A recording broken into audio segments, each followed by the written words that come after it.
परमात्मा के विरोध में भी हो गया, प्रकृति के विरोध में हो गया। किसी की लालच से हत्या करना परमात्मा, मानवता, प्रकृति तीनों के विरोध में चला जाता है। तो आप 100% कह सकते हो कि दिस इज रॉन्ग, आपने गलत किया। लेकिन यदि मेरा जो जीवन है वो किसी को हानि नहीं पहुंचा रहा, मेरे कारण किसी को नुकसान नहीं हो रहा है, किसी का नुकसान मैं कर नहीं रहा जानबूझकर, और जो कार्य है उससे किसी को कोई तकलीफ नहीं है, और कोई फिर मेरे कार्यों को देखकर कहे अपनी कंडीशनिंग के कारण कि भाई ये चीज ठीक नहीं है, तो कहने वाला ही गलत है। मैं तो वो जी रहा हूं जो मैं हूं, कि आप अपनी कंडीशनिंग में मेरे को देख रहे हो, इसलिए आपको मेरी बात ठीक नहीं लगी। तो ये बहुत इंपॉर्टेंट पॉइंट है समझने के लिए। और ये समाज में ना बड़ी कॉमन प्रैक्टिस है, अपने अपने संस्कारों से बंधकर हम दूसरों को कहना शुरू कर देते हैं। हम ये नहीं देखते बेटा तूने खुद पट्टा डाला हुआ है अपने गले में, तो दूसरों को कैसे कह सकता है। ये बात इंपॉर्टेंट है समझने के लिए। अगर मेरे कार्य तीन चीजों के खिलाफ हो, परमात्मा के खिलाफ, प्रकृति के खिलाफ और मानवता के खिलाफ, तो सब लोग कहने के अधिकारी कि हाँ गलत है। लेकिन यदि मेरे कार्य किसी को नुकसान नहीं पहुंचा रहे हैं, कोई सा भी कार्य है जो आपकी कंडीशनिंग के मुताबिक ठीक नहीं लगता, तो आपको किसी को कहने का कोई अधिकार नहीं, और आप कैपेबल ही नहीं हो कहने के, कोई भी कहने के कैपेबल नहीं, नो वन। तीन चीजों का पैरामीटर है बस। और जब हम किसी को कहें तो हमें भी ये पालन करना चाहिए इन तीन चीजों के आधार पर, क्योंकि हम किसी के जीवन को जानते नहीं है पूरी तरीके से। हम अपने जीवन को जानते हैं खाली, और हम अपने जीवन के परिवेश के मुताबिक हम दूसरे का आंकलन कर रहे हैं। वहां पे एक पैदा हो रहे हैं, ये ठीक नहीं, वो ठीक नहीं, ये बड़ी बीमारी फैली हुई पूरे समाज में। अगर आप देखें जागरूकता क्या है, अब सवाल आता है एनलाइटनमेंट का मतलब है क्या, व्हाट इज एनलाइटनमेंट। कोई किताबी भाषा में बोलेगा आत्मा का प्रकाशित हो जाना, ठीक है, ओके। एनलाइटनमेंट का मतलब है आत्मा प्रकाशित हो गई। अब आत्मा प्रकाशित होने के बाद क्या होता है, what happens after enlightenment of your spirit. कोई बताएगा क्या होता है। प्रियंका बताओ क्या होता है आत्मा के प्रकाशित होने के बाद।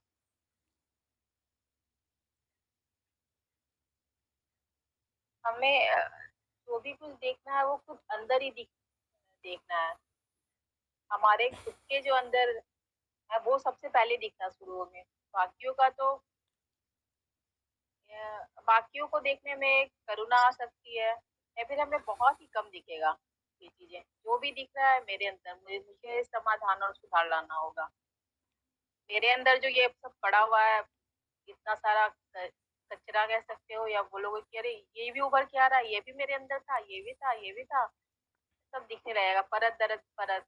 तो आपके पास समय भी नहीं है, कि आपके पास बिल्कुल समय नहीं है कि आप दूसरे को क्या कर रहा है क्या नहीं कर रहा है। कम से कम संस्कार के बारे में बोलने का तो टाइम ही नहीं रहता है। हम इतने खुद से स्वतंत्र तो चाहेंगे कि सामने वाला निकल जाए बस ये रहती है। लेकिन हमारा खुद का ही रहता है ना, अपने अंदर इतनी है, और ये अनवरत जारी है। ऐसा नहीं कि कुछ हासिल कर लिया है बहुत देख रही हूँ कि अभी बहुत बाकी है। जो समझ में आता है ये है कि प्रकाशित होने के बाद कंटिन्यू आपका काम बहुत जारी है, बहुत बढ़ गया, बहुत ज़िम्मेदारियाँ बढ़ गई अपनी चेतना के लिए। क्योंकि श्री माता जी ने ये अवसर दे दिया है, तो अपनी चेतना के लिए कि पहुँचा दो उस स्तर पर, जब लास्ट में जब अंतिम सांस आए तो बिल्कुल श्री चरणों में ही लगे कि धूल के कण बन चुके हैं श्री माता जी के, बस वहीं पे बहुत अच्छी बात बताई प्रियंका तुमने। एक छोटा सा पहलू और भी होता है, कोई और बताएगा? इसके बाद एक और पहलू है एनलाइटनमेंट का। वैसे तो कई है, लेकिन फिलहाल नेक्स्ट स्टेप पे क्या होगा, एनलाइटनमेंट के बाद क्या होगा?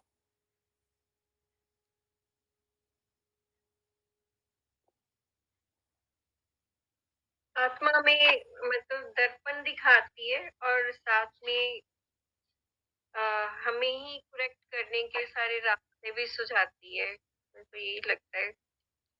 आपने बहुत अच्छी बात बताई, दर्पण दिखाती है। वो दर्पण में क्या देखते हैं हम, कि जिसकी चीजें हमें हमें समझ में नहीं आ रही थी पहले, एनलाइटमेंट एनलाइटनमेंट होने के बाद उसकी स्थिति हमें सामने आ जाती है। वो किस स्थिति में है? अगर सामने वाले की अंदरूनी और बाहरी दोनों स्थितियां हमें समझ में आ रही हैं, तो फिर हम उसको कुछ कहने वाले नहीं है। हमें पता है ये परेशानी उस स्थिति में है, और उस स्थिति के अंदर जो वो जी रहा है वो सही जी रहा है। क्योंकि एनलाइटनमेंट का मतलब होता है freedom from our own conditioning. We are living above our all kinds of conditioning. Then we can see the truth of others, कि उसके जीवन का सत्य हमें समझ में आएगा, कि उसके हालात, उसकी परिस्थिति, उसकी सारी चीजें हमें समझ में आ जाती है। तो समझने के बाद हम कुछ नहीं कह सकते उसे, क्योंकि हम जानते हैं कि वो जो जी रहा है वो ठीक ही जी रहा है। लेकिन यदि हम कंडीशन है, तो हम किसी को समझ ही नहीं सकते। जो साथ वाला है उसे हम जान ही नहीं सकते, तो हम फिर कुछ भी कह देंगे उससे, ये ऐसे है, ये ऐसे है, ये ऐसे है, ये ऐसे है, क्योंकि हम उसे कुछ नहीं कह रहे। बेसिकली हम अपनी कंडीशनिंग को ही कह रहे हैं, क्योंकि कंडीशनिंग ही हमें कहलवा रही है, और उस पे उसके मतलब की चीजें हैं नहीं। वो आप उससे जो कह रहे हो उसके मतलब की चीजें ही नहीं है, वो तो रिसीव ही नहीं करने वाला ना, आपकी कोई बात रिसीव करेगा ही नहीं, क्योंकि वो उस जोन में नहीं है जिस जोन में आप रहते हो। आपकी किसी की बात को वो बुरा नहीं मानता, क्योंकि उसे पता है कि वो उसका जोन अलग है, आप लोगों का जोन अलग है। मान लो उदाहरण के लिए एनलाइटन पर्सन की बात बता रहा हूं, तो इसलिए आपकी किसी बात का असर, यानी कि वहां तक पहुंचनी नहीं है, उस तक बातें किसी भी कीमत पे नहीं पहुंचनी। कोई कुछ भी कहता रहे, कोई नहीं पहुंचती बातें, कोई असर नहीं होता।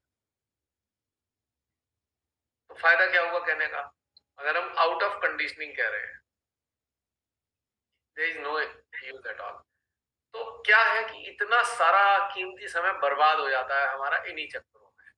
इसको कह दो, उसको कह दो, उसको कुछ शब्द कह दो, उसको एक टैग लगा दो, तो ये इट इज ऑल यूजलेस। इसका कोई पॉइंट नहीं है, कहीं से कहीं तक की जरूरत नहीं है।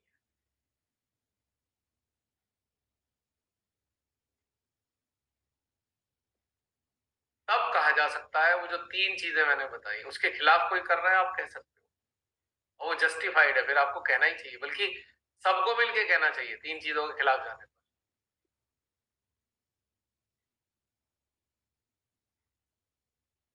जैसे हमारे यहाँ के राजा जी इतने उल्टे सीधे काम कर रहे हैं, तो हम जैसे मामूली लोग भी लिख देते हैं गलत कर रहे हो, बोल देते हैं 36 लोगों के बीच में। क्यों गलत है, मानवता के खिलाफ जा रही है सारी चीजें, तो हमें बोलना भी चाहिए। नहीं बोलेंगे तो हम सही नहीं कर रहे। अगर हम बोल नहीं रहे हैं, किसी अन्याय के खिलाफ हम नहीं बोल रहे हैं, अत्याचारी के खिलाफ, तो हम गलत काम कर रहे हैं। हमें बोलना ही चाहिए। फिर हमारी जागरूकता का मतलब क्या रह गया? जागरूकता कोई ध्यान में आनंद लेने के लिए थोड़ी होती है। ध्यान तो आपको सक्षम बनाने के लिए, ताकतवर बनाने के लिए, ताकि आपके अंदर ताकत आए कि आप गलत को गलत कह सको, आप किसी के अत्याचार को पॉइंट आउट कर सको। इतनी ताकत दे ध्यान, वो ताकत देता है। और आपके अंदर अगर किसी के अंदर क्षमता नहीं है किसी आताताई को कुछ कहने की, तो इसका मतलब अभी आप उन्नत नहीं हुए हो। अगर उन्नत हो गए तो 100% कहोगे, आप रुक ही नहीं सकते। अब कबीर दास जी जो थे, उस काल के जो राजा थे उनके खिलाफ ही बोलते थे और राजा खिलस जाता था। उन्होंने मारने की बड़ी कोशिश करी कबीरदास जी को। कई सारे उदाहरण है, आपने सुने ही होंगे कहानियों में। कभी हाथी के नीचे कुचलने की कोशिश करी, कभी चेन से बांध कर उन्होंने उसमें नदी में डाल दिया, पर कबीरदास जी का कुछ बिगड़ा नहीं। जो सत्य के साथ खड़ा हुआ इंसान को क्या कौन बिगाड़ेगा। लेकिन राजा वाजा सारे ब्राह्मण, उस जमाने के जो कर्मकांडी ब्राह्मण थे, उनसे बड़े चिढ़ते थे क्योंकि उनकी बातें तो ऐसी थी। उन्होंने बोल दिया, पाहन पूजे हरि मिले तो मैं पूजू पहाड़। जो मूर्ति पूजा वाले थे तो सड़ गए एकदम अंदर से, उनकी तो चीथड़े उड़ गए। उन्होंने कहा भाई मारो इसे तो हमारा धंधा बंद कराएगा। फिर उन्होंने दूसरा बोल दिया, कांकर पत्थर जोड़ी के मस्जिद लई बनाई, ताचड़ी मुल्ला बांग दे क्या बहिरा हुआ खुदाई। अब इधर मुसलमान किलस गए कि यार ये क्या कर रहा है, हमारे उसको बोल रहा है। पर उन्होंने डर नहीं लगा उन्हें। 500 साल पहले उन्होंने ये काम किया जब कानून व्यवस्था कुछ होती नहीं थी, राजतंत्र होता था। जो बैठा है राजा वही होता था, सब कुछ वही वही निर्णायक है, वही जज है, सब कुछ। तो हमारे शेर की खाल ओढ़े हुए जो राजा जी हैं वो भी वैसे ही बनना चाह रहे हैं जो पहले वाले राजा होते थे कि हम ही जज हैं, हम ही सब कुछ हैं। तो कहने का मतलब ये है कि जागृत इंसान को किसका डर है? किसी का भी डर नहीं है। और जागृत इंसान को क्या प्रभाव पड़ने वाला है कि सारी दुनिया मिलके भी उसे कुछ कह ले, उसे भी कोई फर्क नहीं पड़ने वाला। मार दो उसे, कुछ भी कर लो, उसे तो चिंता है नहीं इस बात की। क्योंकि जो मारना चाहते थे उन्हें, वो कंडीशन थे, वो लोभी थे, उन्हें लगा तुम्हारा धंधा बंद करा देगा ये, मार दो इसे। कंडीशन थे ना। तो ऐसे हमारे प्राचीन काल में बहुत सारे लोग हुए जिन्हें संसार ने, समाज ने बहुत कष्ट दिए, बहुत कष्ट दिए। पर श्री माता जी ने आज के लिए कहा है ना, आज आपका कोई कुछ नहीं बिगाड़ सकता, मैं खड़ी हूं उसके साथ में। माने बोला ना अपने लेक्चर में, don't worry I am there you. पहले जमाने की तरह आपको सताया नहीं जा सकता, सारी शक्तियां मेरी साथ है तुम्हारे, तुम चिंता मत करो।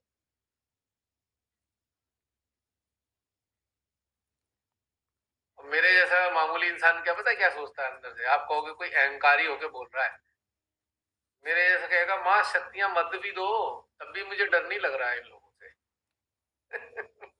मैं जो हूं सो हूं, जो मुझे करना है मैं करूंगा, मुझे इन लोगों को डर नहीं है। मत दो शक्तियां, ना दो ये आपकी मर्जी।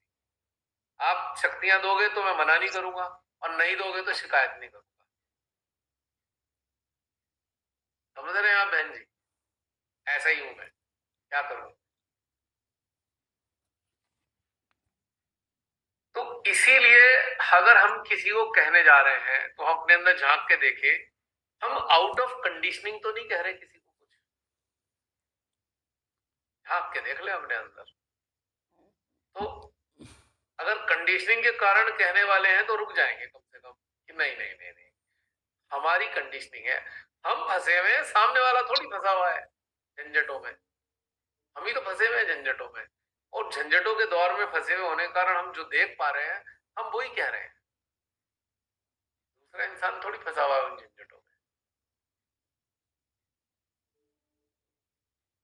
मैंने बताया ना, बहुत से सहजी साथ में जाते थे और थोड़ी देर बाद घड़ी दिखाना शुरू कर देते, अरे हमारे वो रिश्तेदार आने। मैंने कहा भाइयों, तुम्हारे घर में रिश्तेदार आ रहे हैं, मेरे घर में कोई नहीं आ रहा, मुझे क्यों जाने की जल्दी है भाई?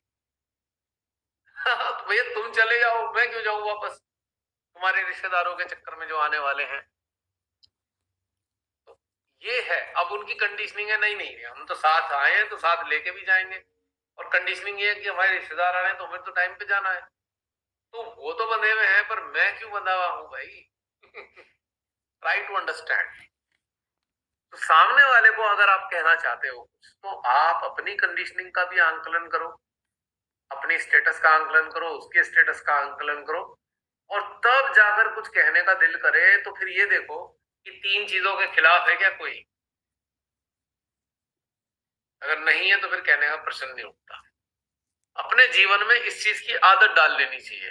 अब आप सब लोग इवॉल्विंग पाथ पर हो, उत्क्रांति के मार्ग पर चल रहे हो आप सब लोग, तो इसका अभ्यास डालना चाहिए कि अब हमारा दिल अगर किसी को कहने का कर रहा है तो हम उसके अपने अंदर कारणों का ढूंढें कि हम क्यों कहना चाहते हैं।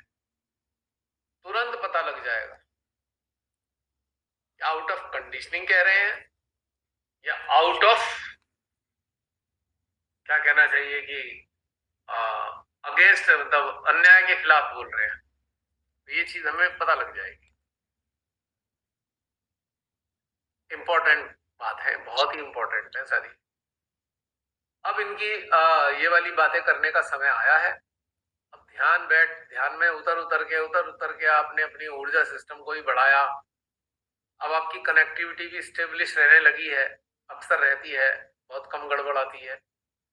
अब इन बारीकियों को समझने का समय है, क्योंकि अब जो कनेक्टिविटी स्टेब्लिश हो गई है, अब उसके बाद आगे बढ़ने की जरूरत है। आगे किस लिए बढ़ना है, मतलब